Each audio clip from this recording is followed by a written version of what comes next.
Here are the three lessons I've learned from failing my first agency in 2023 and how I've been able to rebuild my client acquisition and actually get results so quickly in 2026. So, where did it all go wrong? Well, in 2023, as simply as I can put it, I had no system in place. So, I was honestly just relying on 2 to 3 acquisition systems, all call outbound, so cold email and cold calling. And what I realized was I never would book clients predictably. I would just be praying and hoping that I would wake up to an email that a client would be booked. And if you're in the same shoes as me and you have that same sort of pattern, you need to break out of it. I can't stress that enough. Another big caveat was I traded hours for money. And I'll kind of go into that a bit more later. Lastly, was I would just not have conviction in my service delivery and who I would want to serve, like a niche. And because of that, I would just want to serve everyone. And by serving everyone, unfortunately, you serve no one. So what I've sort of done, sorry, the dates all say 2025, but meant to be 2026. The biggest thing that I've changed is I've built a system that I wish I had in 2023. So let me go through that now. The first sort of pillar or lesson was you need to find a way to build a system that books clients predictably. What I mean by predictably is you can guarantee with the amount of inputs you're putting in, you will book a client. And for me, the best way is paid ads because you can pour money in to certain ad creatives and a campaign, and you can guarantee you will at least get some leads or even book calls from them. Where before, obviously, with cold outbound, it's directly tied to your energy and your time. So if you don't have the time to make those calls, you are not going to actually book in a call for you. One of the things that I've sort of realized is if you can pay to get a meeting, you no longer have a lead problem. But what you have to realize is if you can afford to run paid ads, whether that's $100, like let's say around $200 to $300 a month, you will book clients in. If you're younger than 18 or you just don't have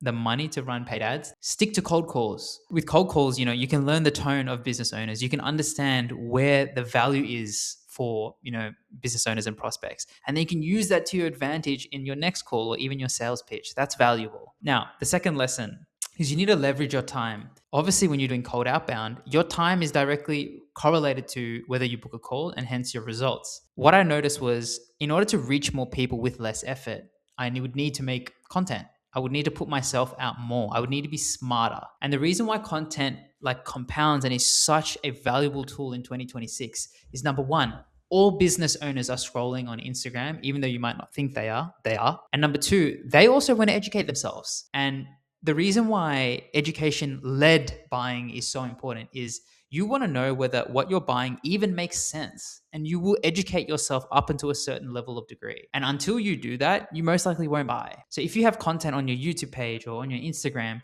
promoting your service delivery and maybe some testimonials, you're building trust and you're educating. It's going to make your your sales close a lot easier. What I realized was content is the only salesperson that works while you sleep. I have a personal Instagram account that I'm posting a lot of like interest in like tech and AI content on. And what I've realized is it compounds over time. I get messages from content I made 5 months ago. So you know that just because you push a video out 5 months ago doesn't mean that it's not going to be converting for you now. So please, the most important pillar here is this: start making content. The last one is to focus on a specific niche. I sort of mentioned this before, by trying to please everyone, you please no one. And what you need to do is you need to really nail down and don't drift away from the niche you've chosen. Now, how do you actually get information from that niche? Well, that's where cold calls come in. So even though I, run paid ads now and I make content, it doesn't mean I don't cold call. I still want to make some calls, but the purpose is different.